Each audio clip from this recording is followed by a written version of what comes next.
اللهم صل وسلم وبارك عليه وعلى آله.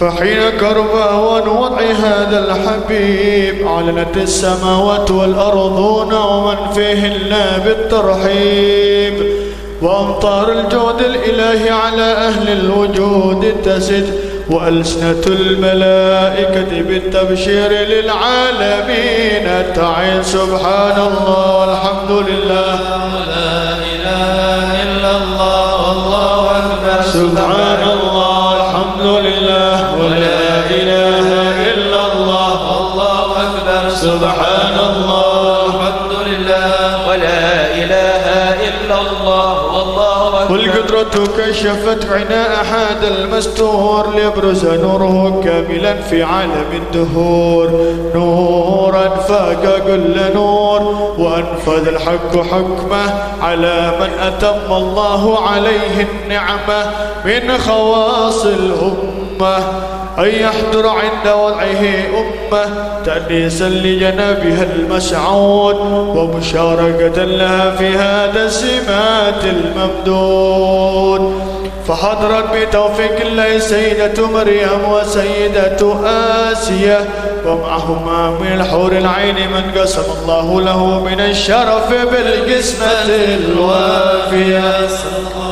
فات الوقت الذي رتب الله على حضوره وجود هذا المولود، فانفلق سبح الكمال من النور عن عمود وبرز الحامد المحمود، ودعينا لله بالتعظيم والسجود. صلى الله على محمد صلى الله عليه وسلم، صلى الله على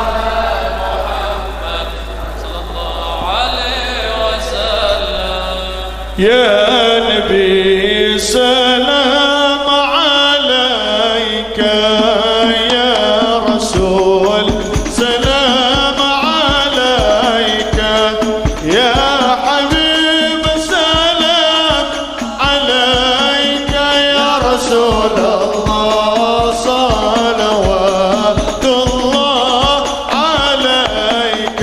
الله يا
نسعد ونرشد يا الله ربي فاغفر لي ذنوبي يا الله ببركة الهادي محمد يا الله ربي بلغنا بجاهي يا الله في جواري خير مجعل يا الله ربي فاغفر لي ذنوبي يا الله ببركة الهادي محمد يا الله صلاة الله تغشى أشرف الرسل محمد وسلام المستمر كل حين يتجدد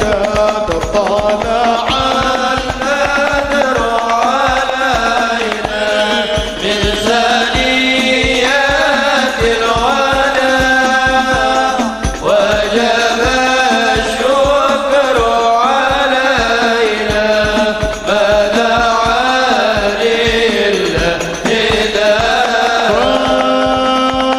مرحبا يا مرحبا يا نور العين مرحبا جد الحسين مرحبا مرحبا مرحبا يا مرحبا يا نور العين مرحبا جد الحسين مرحبا مرحبا الله على محمد صلى الله عليه وسلم صلى الله على محمد يا ربي صل وسلم يا نبي سلام عليك يا رسول سلام عليك يا حبيب سلام عليك صلوات الله عليك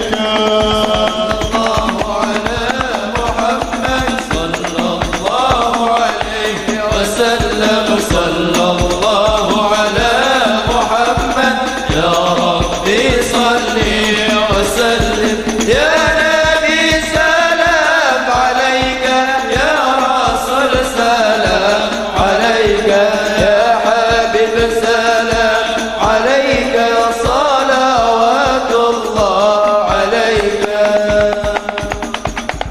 اللهم صل وسلم وبارك عليه وعلى آله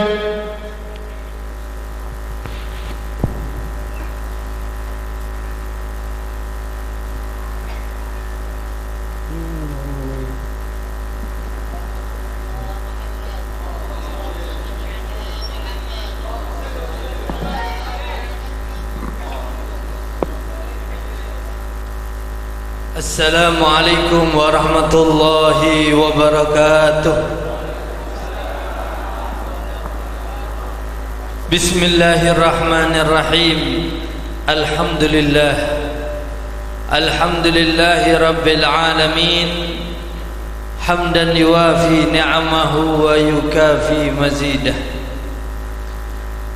حمدا يفوق به حمد الحامدين ويعلو على شكر الشاكرين حمدا يرضى الله به عنا ويتقبل به منا ويكون لنا ذخرا ونجاة يوم الدين. اللهم صل على سيدنا محمد الفاتح لما أغلق والخاتم لما سبق ناصر الحق بالحق والهادي إلى صراطك المستقيم وعلى آله حق قدره ومقداره العظيم.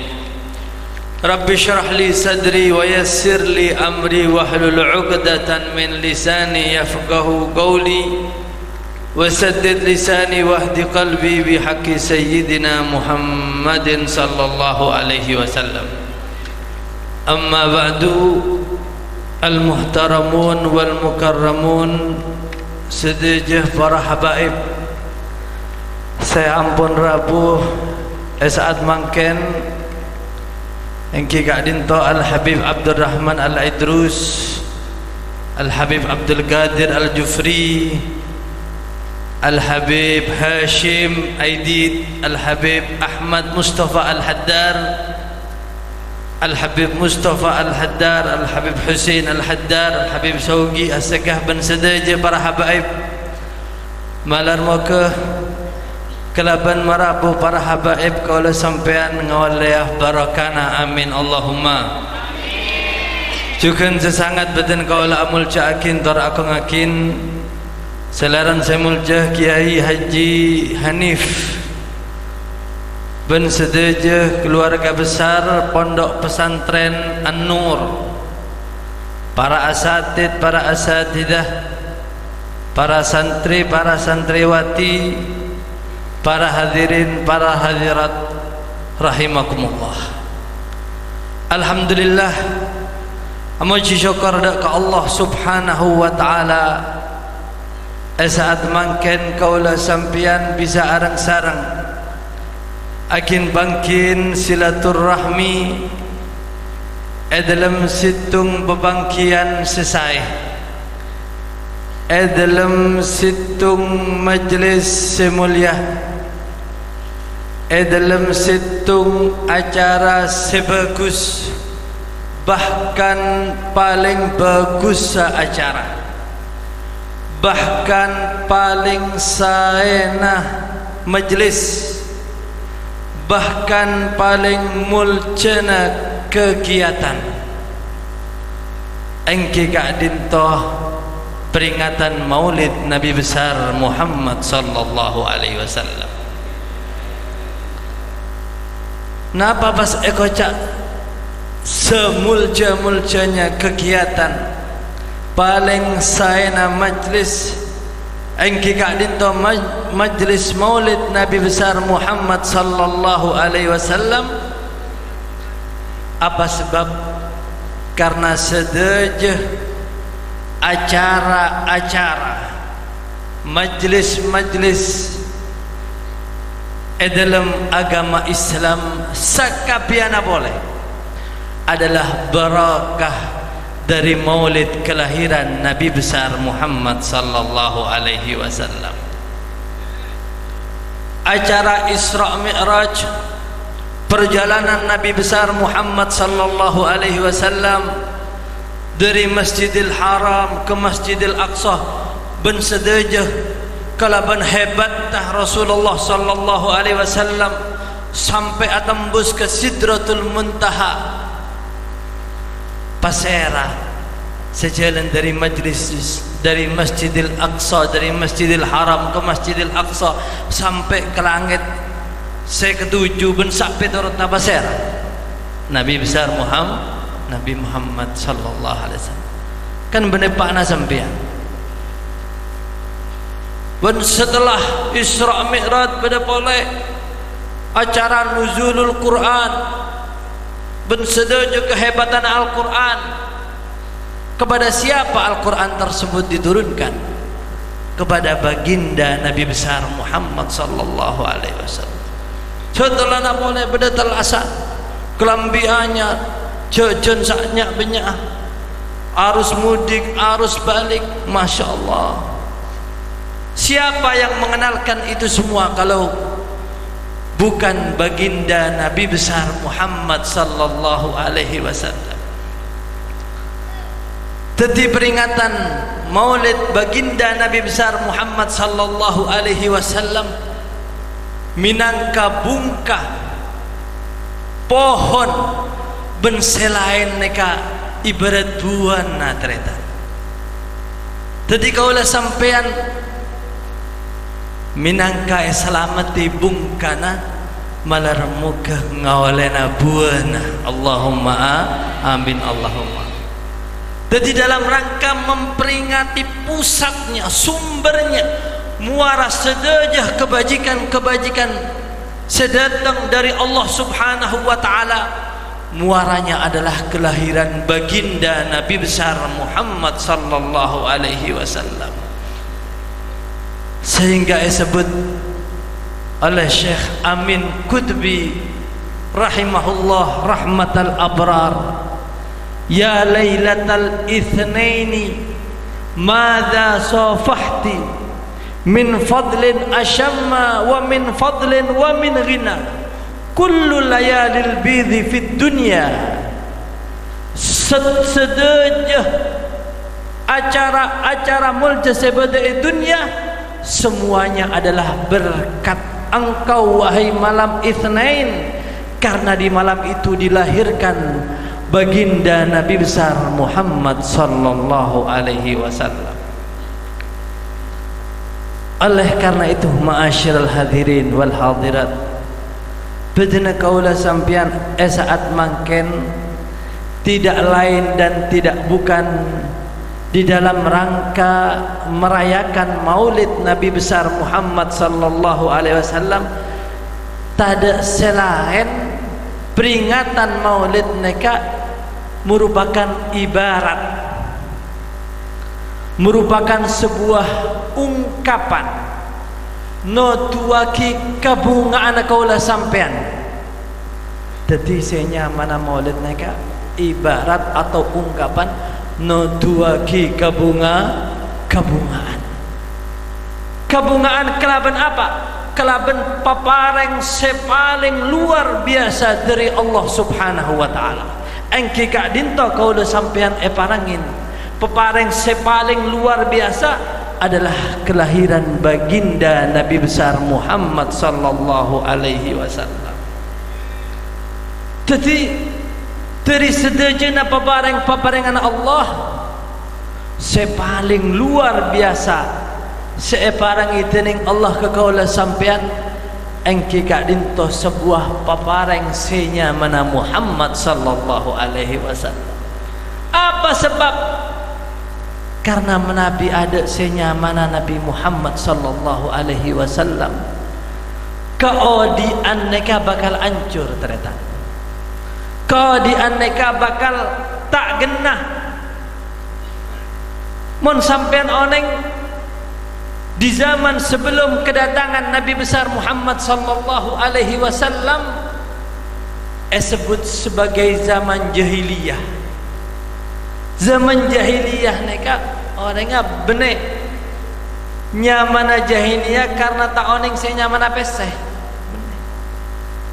Dulu sudah maju perdagangan di zaman jahiliyah tersebut, ki ekspor impor, bahkan As-Sayyidah Khadijah rajina Nabi Muhammad sallallahu alaihi wasallam dikatakan kekayaannya 2/3 dari kekayaan ahlu Makkah. Bahkan Nabi Muhammad sallallahu alaihi wasallam montut barang mereka dari Sayyidah Khadijah. Akan tetapi dinamakan zaman jahiliyah karena andi aturan. Dinamakan zaman jahiliyah karena andi tidak memiliki sopan santun, tak ada adab, tak ada akhlak. Benar karena tak ngerti kembesen, benar. Tetapi karena tak ada akhlak, tak ada sopan santun sehingga nyamai zaman jahiliyah. Apa sebab? Karena seongkuna manusia mereka ada bagi sarang salah situng ulama senya mana akhlak, senya mana aturan mereka dalam keaudian ibarat situng, ibarat nomor 1. Ben sedaja kebaikan-kebaikan selain ibarat 0. Berema maksudnya gini kan, mon orang neka andi aturan, andi akhlak, neka gaduhan nomor situ, andi aturan, andi akhlak, bensogi tambah 01. Berema nilai sepuluh, masya Allah. Andi aturan, sogi, genteng boleh, tambah 0 situ. Senapa? 100. andi aturan, ganteng, pintar, Masya Allah. Menabi ngaji, Masya Allah, suaranya luar biasa. Gesidah nggak Habib Ahmad nih mungkin nengki keng tak kira dadi mantuna sampean nih kan menengkok ki pola Habib Saugi kayak gitu.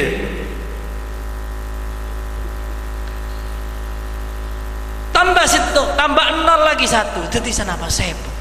Masya Allah, andi aturan, gendeng sogi, menabi ngaji, suaranya pun anaknya kiai pula bendera, Masya Allah, tambah 1000 lagi. Tapi menabi andi aturan tretan, tak ada aturan, tak ada akhlak. Siapa bayi menabi tak ada aturan, tandi akhlak. Situngnya nega pas buang. Saya tersisa kare berapa? 0 kapi. Sogi gendeng keng tandi aturan. Tak ada orang selebur, tak ada orang sekesokan, semuanya benci. Dalam situng rumah tangga aja menabi orang andi anak lema, situng anak setan aturan ngis tetangis orang tua nih kata datang kaki ai ku Habib nyambi aing anu beb anak kau lah anti aturan bengal ke orang tua derhaka situng anak. Semalam orang tua nih kata ngis tetangis datang pas keluar Roma pas ngecok kan se-RT pas jadi posang gara-gara situng. Apalagi sampai lingkup lebih besar bernegara, naudzubillah. Mun sampean nengalih sedak ke Indonesia neka sepas dediaki ruwet se Indonesia neka bener kebanyakan manusia tidak segelintir orang etang KPK bener orang larang, bener orang bujuk, bener orang gendeng, orang pinter, orang soki. Tapi andi akhlak, tidak punya aturan, tidak punya akhlak. Satu negara jadi bingung semua. Berema pas sedunia andi aturan berema. Apa tak perang sedunia nih? Tak rogaruan kaudian nih kan? Tetapi dengan berkat Nabi Muhammad sallallahu alaihi wasallam pas kaudian neka jadi bunga, jadi indah, jadi saling menghormati, jadi saling menyayangi. Oleh karena itu kaulah sampean di dalam memperingati Maulid Nabi besar Muhammad sallallahu alaihi wasallam tak ada selain terkecuali no duaki kebungaan kalaban peparing dari Allah senya mana Muhammad sallallahu alaihi wasallam. Qul bifadlillah wa birahmatihi fabidzalika falyafrahu huwa khairun mimma yajma'un. Katakanlah kabele ya Muhammad, kalaban peparing dari Allah, kalaban rahmat dari Allah, falyafrahu, hendaklah kalian semua bergembira. Huwa khairun mimma yajma'un, karena peparing dari Allah, rahmat dari Allah adalah lebih baik daripada sedejah apa seekompolaki basarang manusia daripada kekayaan duniawi.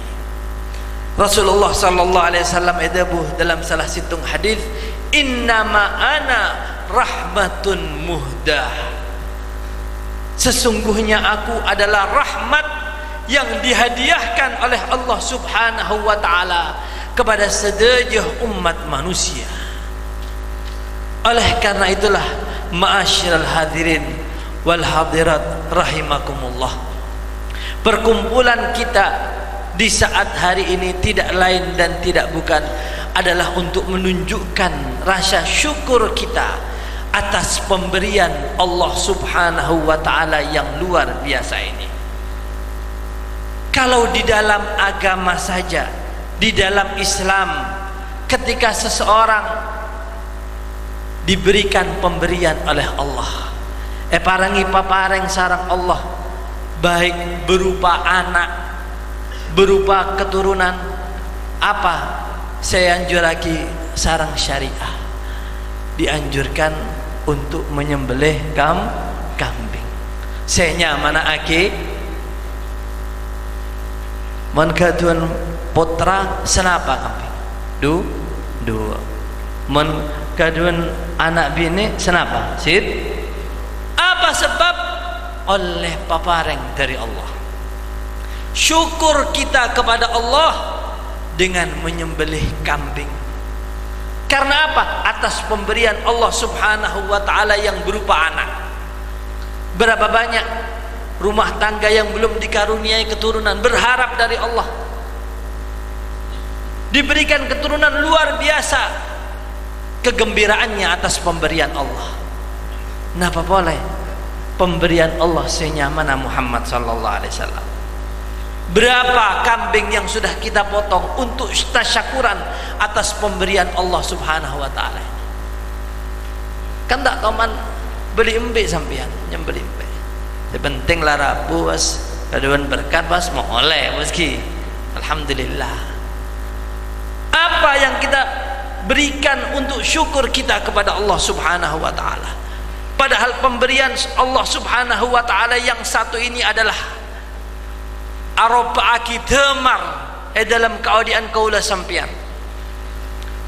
Mon anak kaulah sampian saya baru lahiran mereka, saya tak jelas nasib Pak Brahma. Masa depannya kan saya tak jelas. Anak mereka saya baru lahiran, kan masa depannya kita jelas. Apa pas tadi kiai? Apa pas tadi rampok kaulah sampean kan tahu nih masa depannya. Itu sudah dianjurkan untuk menyembelih kambing. Napa boleh saya bakal tadi demar dalam keaudian kaulah sampean. Saya bakal nuntun kaulah sampean melewati jembatan sirat sampai masuk ke surganya Allah. Napa boleh saya bakal parang syafaat ke kaulah sampean engki kak dinto Nabi besar Muhammad sallallahu alaihi wasallam. Beremma kaulah sampean tidak mengadakan tasyakuran atas pemberian Allah yang satu ini. Kalau kepada anak saja kita menyembelih kambing, napa boleh kepada baginda Nabi besar Muhammad sallallahu alaihi wasallam. Alhamdulillah saat mungkin kaulah ningali alhamdulillah ma'had kadintoh Ma'had An-Nur alhamdulillah, marabuh para habaib alhamdulillah. Mereka merupakan sebuah tali penghubung kaulah sampean sarang ajunan baginda Nabi besar Muhammad sallallahu alaihi wasallam. Napa boleh dak ka Madura mereka dari Lambak, kiai-kiai ke Madura, orang Madura pada khususnya, semak ke habaib, tidak bisa dipisahkan satu dengan yang lain. Cuma di akhir-akhir ini ulah-ulah sebagian oknum orang-orang setan di aturan mereka, saya berusaha mengadu domba antara habaib dan kiai dan lain sebagainya. Naudzubillah. Dari Lambak saya mana kiai dak ka Madura, orang-orang semak ke habaib. Bahkan kaulah ngedi ngagi situng cerita dari zamannya Al Habib Ali bin Abdurrahman Al Habsyi sebeda Kuitang Marwah Jakarta. Dalam salah situng kesempatan majelis beliau, majelis maulid ramai sampai semangket setiap tahun. Dalam salah situng kesempatan Al Habib Ali Al Habsyi neka Habib Ali bin Abdurrahman Al Habsyi Kuitang sebeda Jakarta. Beliau mengatakan kepada putranya yang Al Habib Muhammad, wahai waladi, anakku Muhammad, kamu pergi ke belakang sana. Pada salah situng orang saya nyaman Hasan, kamu suruh untuk datang duduk di depan. Dicari oleh Al Habib Muhammad bin Ali Al Habsyi di belakang.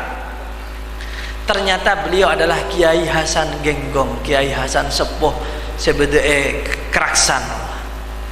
Luar biasa mahabbah kedzuriyahnya Nabi Muhammad sallallahu alaihi wasallam.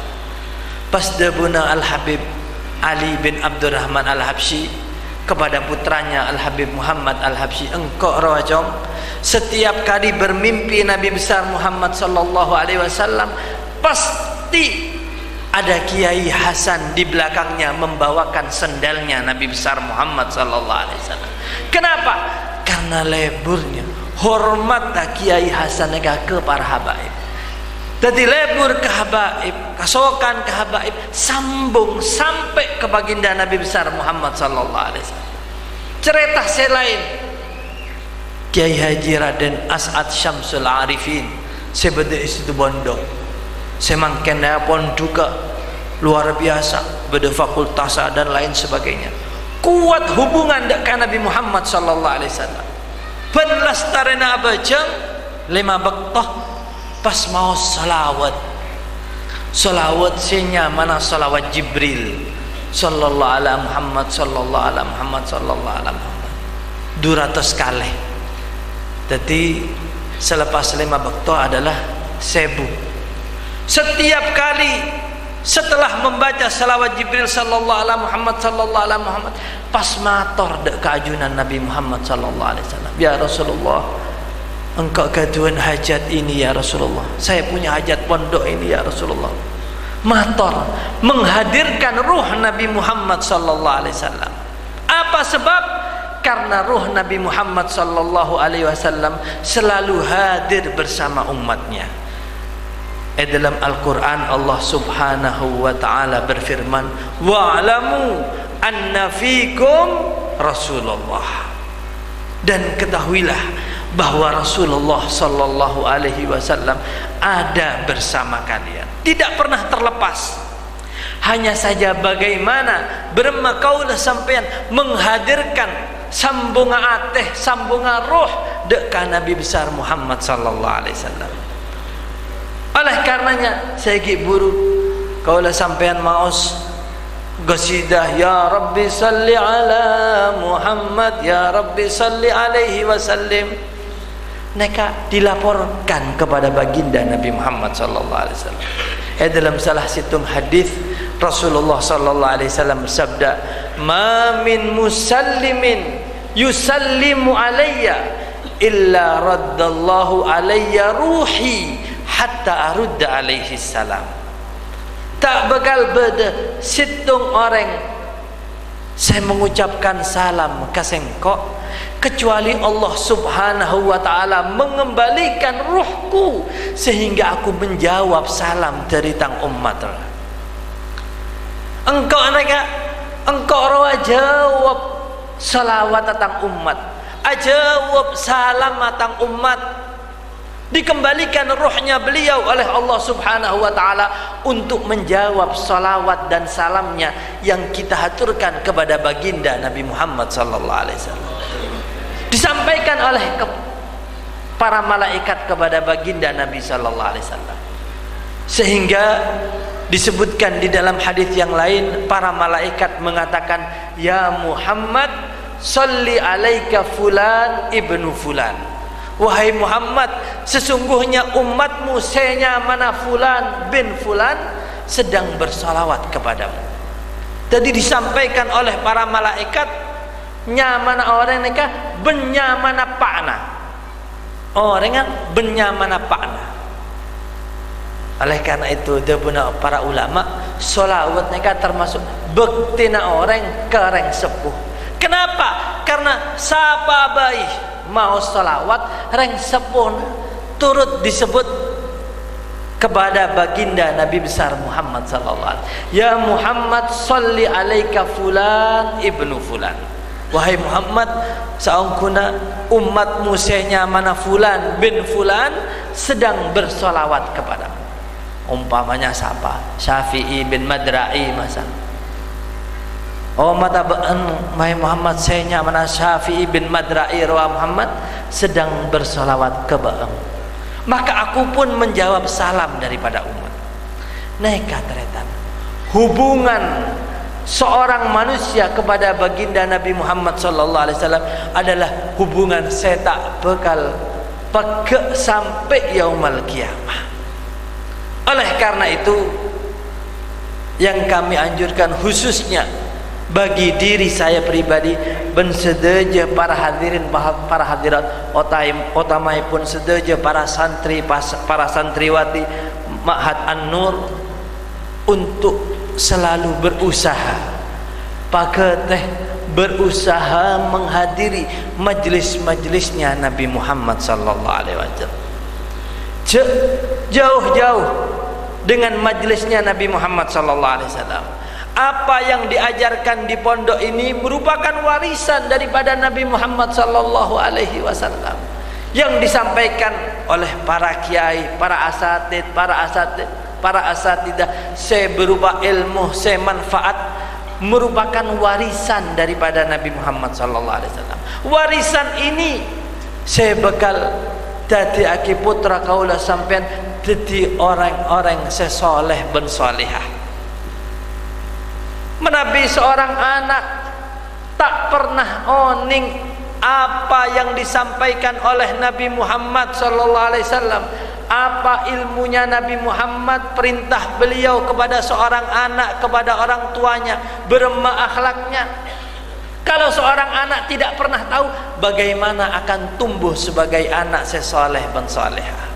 Kalau seorang suami tak pernah oning beremah caranya sebagai seorang suami sebaik, sebagus kepada istrinya, bagaimana akan diharapkan jadi seorang suami yang akan sayang kepada istrinya? Seorang istri kalau tidak tahu ilmunya Nabi Muhammad sallallahu alaihi wasallam, akhlak-akhlaknya istri Nabi, putri Nabi, beremah akan menjadi istri yang salihah. Rumah tangga mereka beremah akan timbul rumah tangga yang sakinah, mawaddah warahmah. Ben sedaja sak pitorotah jadi apa ambai. Jadi senya mana santri mereka tak kotu pas di masa depan harus jadi kiai. Karena senya mana ilmunya Nabi Muhammad sallallahu alaihi wasallam mereka dibutuhkan dalam profesi apapun. Tekak jadi kelebun, tekak jadi RT, tekak jadi presiden, tekak jadi suami, tekak jadi istri, semuanya butuh kepada ilmunya Nabi Muhammad sallallahu alaihi wasallam. Man yuridillah bihi khairan yufaqihu fid din. Siapa orang saya kehendaki sareng Allah kebagusan dalam keadilan, bakal parangi pemahaman di dalam agama. Kebagusan dalam apapun, khairan nega mutlak. Kebagusan dalam pekerjaan, kebagusan dalam anak kompoi, kebagusan dalam keluarga, kebagusan dalam bisnis, kebagusan dalam kantor, semuanya yang dikehendaki kebaikan oleh Allah, bakal Allah subhanahu wa ta'ala berikan pemahaman ke dalam agama. Oleh karenanya Nabi sallallahu alaihi wasallam di dalam wasiat beliau, kun aliman, dadi orang sealim. Mon lo dadi orang sealim, dadi santri au muta'alliman au mustami'an, otaba orang saya ngedingaki ilmu, kesokan ngedingaki ilmu. Oh saya tidak sempat, au muhibban, atau orang selebur ke ilmu, cinta. Kok tak sempat sih. Kalau ada kesempatan saya hadir, paling tidak minim dari orang selebur ke ilmu, senang ke santri, senang membantu. Wala takun khamisan fatahlak, jangan jadi orang yang kelima. Lo jadi kiai, lo jadi santri, lo kesokan ngedingaki ilmu, pas benci ke majlis ilmu, majlis salawat, naudzubillah. Ngoleh kebagusan keodiannya kan dari kaimah. Kalau tertutup semua jalan-jalannya. Oleh karena itulah ma'asyiral hadirin wal hadirat, buah dari peringatan majlis maulid Nabi besar Muhammad sallallahu alaihi wasallam saat makin adalah ngereng kaulah sampean tambah pageteh ke majlis ilmu, pageteh ke majlis salawat, ben nomor 2 pabanyak mau salawat kepada Nabi sallallahu alaihi wasallam. Apa salawat apa bi? Salawat Jibril, beda salawat saya mana salawat an-nariyah, Allahumma salli salatan kamilah wa sallim salaman tak sampai akhir. Nyama iki salawat nariyah ibarat apoy. Bermama Nabi apoy neka pas ketemu kayu sekering, cepat untuk menghanguskan kayu yang kering. Juga salawat an-nariyah neka. Nyama an-nariyah ibarat apoy, dari cepatnya menghantarkan hajatnya manusia, tekak hajat, cepat salawat nariyah. Tadi mana bisa sampean lastarena baca, cek langsung pas lo berpeleman ke bungkan sampean cek. Duduk sebentar, mau salawat. Salawat nariyah 11 kali. Oh tak apa bayi salawat sallallahu alaihi Muhammad 11 kali. Insyaallah apa baik saya tadi hajat sampean dikabulkan, digampangkan oleh Allah Subhanahu wa taala. Pada akhirnya marilah kaulah sampean areng-sareng nyokon dek ke Allah Subhanahu wa taala sebagaimana Allah Subhanahu wa taala mengumpulkan kita di dunia dalam tanah swarga aing kika dinto cinta kepada Allah, cinta kepada Rasulullah, cinta kepada orang-orang sesoleh. Malar moga pagi kaulah sampean bisa arang-sarang Nabi Muhammad sallallahu alaihi wasallam dalam swargana, amin Allahumma. Dan mudah-mudahan kecintaan kepada Allah, kecintaan kepada Rasulullah lebur ke salawat, lebur ke para ulama selalu Allah Subhanahu wa taala jaga di dalam hati kita dan diwariskan kepada anak kompoi keturunan kita ila yaumil qiyamah. Tidak ada yang keluar dari Islam, tidak ada yang jadi kafir, terus dalam keadaan Islam, iman, istiqamah ila yaumil qiyamah. Allahumma ij'al jam'ana hadza jam'an marhuma wa tafarruqana min ba'dihi tafarruqan mahdiyan ma'suma. Allahumma la taj'al fina wala ma'ana wala minna syakiyan wala ma'zuran wala ma'thuma. Allahumma kama jama'tana fi hadzal majlis ala mahabbatika wa mahabbati rasulika wa mahabbati salihin min ibadik fajma'na wa ahlana wa auladana wa dhurriyyatina ya Allah fajma'na ma'a nabiyika Muhammadin sallallahu alaihi wasallam ghadan fi jannatika na'im ma'an nabiyyin was-siddiqin wasyuhada was-salihin wa hasuna ulaika rafiqa. Dzalikal fadlu min Allah wa kafa billahi alima. Allahumma la taj'al fi majlisina hadza dhanban illa ghafartah wa la aiban illa satartah wa la hajatan min hawaijid dunya wal akhirah illa qadaitaha wa yastartaha bi rahmatika ya arhamar rahimin bi barakati nabiyyika Muhammadin sallallahu alaihi wasallam. Rabbana atina fid dunya hasanah wa fil akhirati hasanah wa qina adzabannar. Wa sallallahu taala ala sayyidina maulana Muhammad an-nabiyil ummi wa ala alihi wa sahbihi wasallam walhamdulillahi rabbil alamin. Wassalamu alaikum warahmatullahi wabarakatuh. Bismillahirrahmanirrahim. Alhamdulillahi rabbil alamin hamdan syakirin hamdan na'imin hamdan yuafi wa yukafi mazida.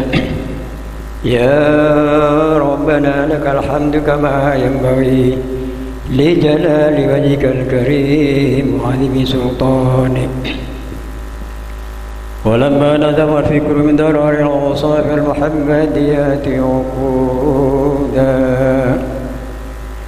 توجهت إلى الله متوسلا بسيدي وحبيبي محمد صلى الله عليه وسلم أن يجعل سيفي مشكورا وفعلي فيه محمودا ويكتب عملي في الأعمال المكبولة وتوجهي في التوجهات الخالصة والصلات الموصولة.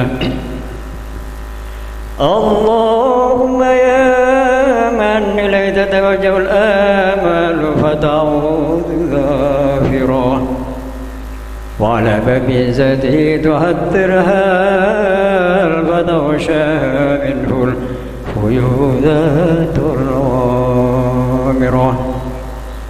يتوجه إليك أشرف المسائل لديك سيد المرسلين عبدك الصادق الأمين سيدنا محمد الذي أمت رسالته العالمين أن تصلي وتسلم على تلك الذات الكاملة مستودع أمانتك وحفيظ سرك وحامل رد دعوتك الشاملة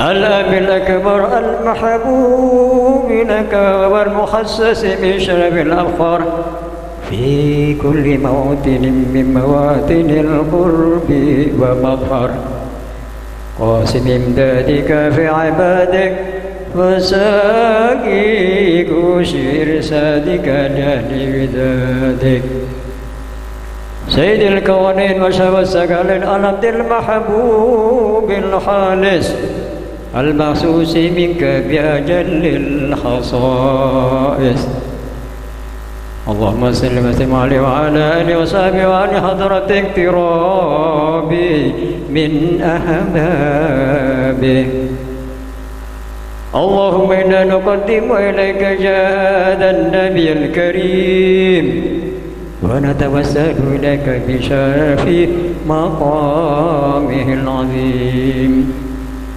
أن تلاحظنا في حركاتنا وسكنتنا بعين عنايتك وأن تحفظنا بجميع أطوارنا وتقلباتنا بجميع عنايتك وحسن وقايتك وأن تبلغنا يا رب وأن تبلغنا يا بسناسين من جميع البلايا وبالحس المكين من الذنوب والخطايا وأدمنا في العمل بطاعتك في الصدق في خدمتك قائمين وإذا ذنبتنا وتونا والمفتون والمفتون واختم لنا منك بخير أجمعين وسلم اسم على هذا الحبيب المحبوب للأجسام والقلوب وعلى آله وصحبه المنسوب اللهم لا تدع لنا ذنبا إلا غفرته ولا هما إلا فرجته ولا عيبا إلا سترته ولا دين إلا قضيته ولا سقما إلا شفيته ولا حاجة إلا قضيتها ويسرتها فيسر لنا أمورنا واشرح صدورنا ونور قلوبنا واختم بصالح أعمالنا وأعمالنا على الإيمان جميعا توفنا وأنت راض عنا ولا تخزنا اللهم في غفلة ولا تأخذنا على غرة واجعل آخر كلامنا من الدنيا عند انتهاء أجالنا من قول لا إله إلا الله محمد رسول الله صلى الله عليه وسلم أحينا عليها يا حي يا مميت وانفعنا وارفعنا بها يوم لا ينفع مال ولا بنون إلا من أتى الله بقلب سليم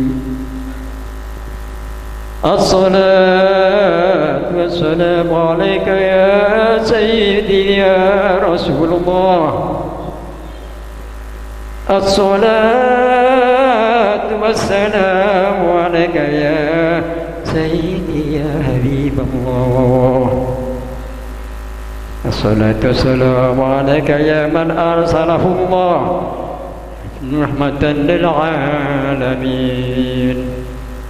ورضي تعالى عن أصحاب رسول الله أجمعين سبحان ربك رب العزة عما يصفون وسلام على المرسلين والحمد لله رب العالمين سبحان ربك رب العزة عما يصفون وسلام على المرسلين والحمد لله رب العالمين. الفاتحة.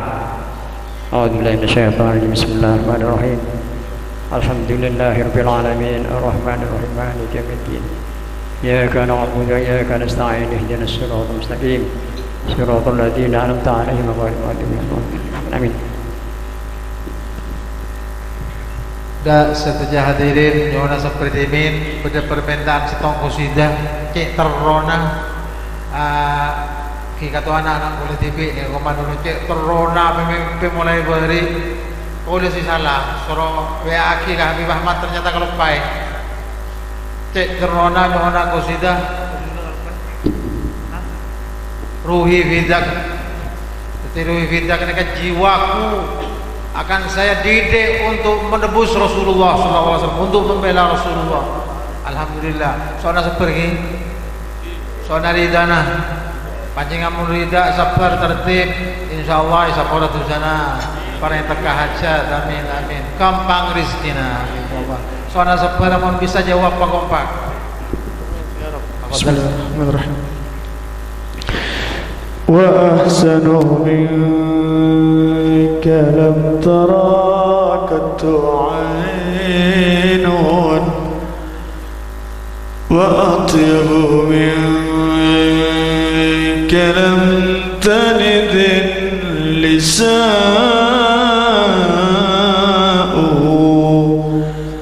خلقت مبرأ من كل عيب خلقت مبرأ من كل عيب كأنك قد خلقت كما تشاء نامت أعيني يوما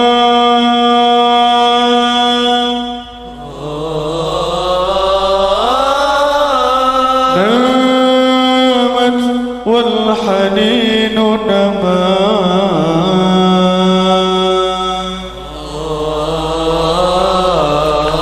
راحت تحتوي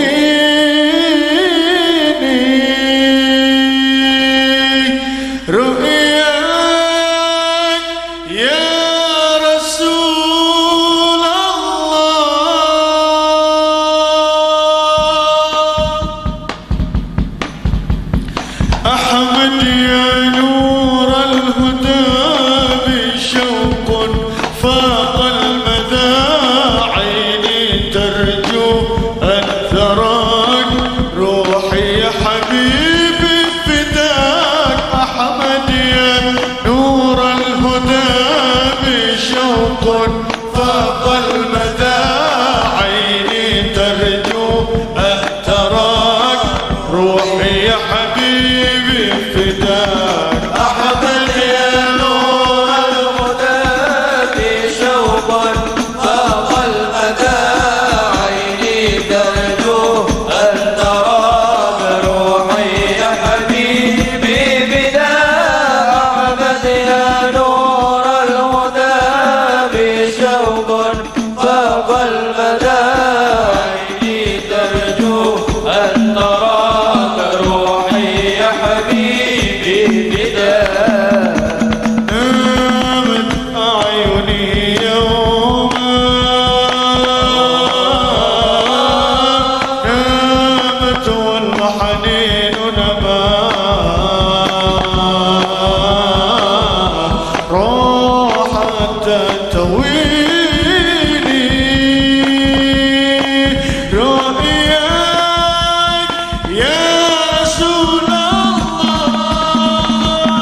Selanjutnya pemberian hadiah kepada bintang pelajar Madrasah Hatimiyah Pondok Pesantren An-Nur tahun pelajaran 1441 Hijriah 1442 Hijriah.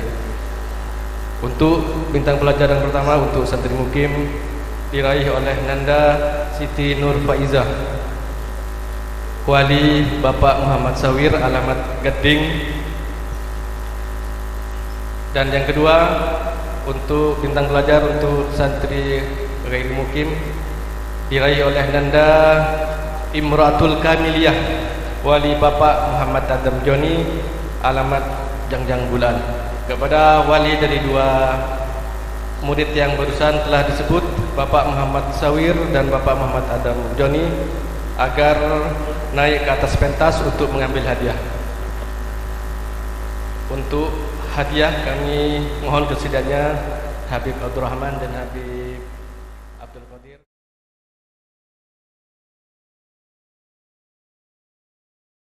Allahumma salli ala